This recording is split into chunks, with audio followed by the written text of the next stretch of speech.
لە کاتێکدا هاوڵاتیان چاڕوانی ئەوە بۆ نرخی بنزین دابەزێت، بەڵام جارێکی دیکە بنزینی بازرگانی بۆ هەر لترێک 25 دینار بەرز بوویەوە.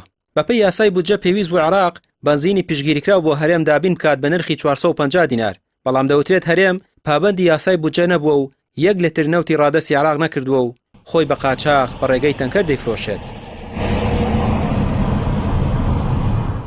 هەرێم ئامادە نییە 1 لیتر نەوتی خام بدا بە هیچ پاڵاوگەیە بۆ ئەوەی بپاڵێورێ و بدرێتەوە بە بەنزینخانە و بە هاوڵاتیان.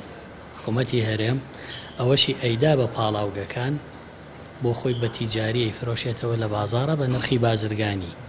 بە هیچ شێوەیەک حکوومەتی هەرێمی کوردستان لە دوای ساڵی 2014ەوە پشتگیری سوتەمەنی نەکردو لە هەرێمی کوردستانە، هەر هەمووی کردەوە بازرگانی و بازرگانیە شەش ئەو جۆرە خراپەیە کە دێ دەبینیت کارەساتی ژینگەی و مرۆیی بەدواوەیە.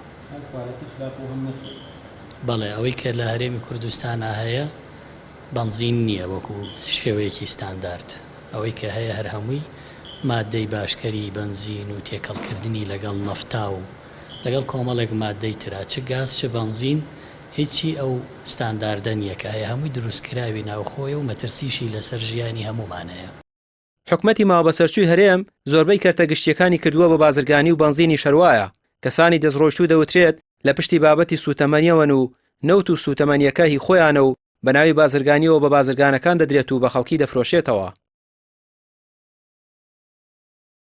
بەداخەوە حکوومەتی هەرێم دەمێکە بانگەشەوە دەکات بنزین هەرزان بکە، بەڵام بیرمە و کاتی 2011 بوو یەک دەفعە بەرزیان کردەوە بۆ 900 هێنانەوە 600 2000 بە تەواوی ڕەفعیان کرد. جۆرێک لە یاریان بە بنزین کرد بۆ ئەوەی 2000 نرخی بنزین بۆ جۆرە بێ کە خۆیان دەیان هەوێ بەرزی بکەنەوە. ئەمەی کە پێی دەوترێت کەرتی بازرگانی و کەرتی تایبەت تەنها فێڵکردنە لە میلەت.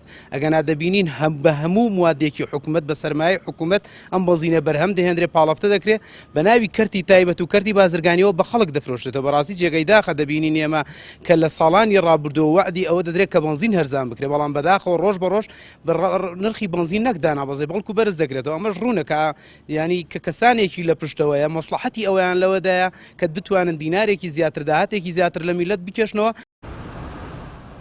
بە پاساوی نەمانی بنزینی 690 دیناری عێراق بنزین گران کراوە، جگە لەوەش دەوترێت خواز لە سەری زیادی کردووە، بەڵام هاوڵاتیانەوە باش دەزانن حکومەتی ماوەبەسەرچووی هەرێم و کابینە شکست خواردوەکەی هەر ئەوەیان لێ چاوەڕوان دەکرێت. ڕامێر عوسمان، کەناڵی پێام، سلێمانی.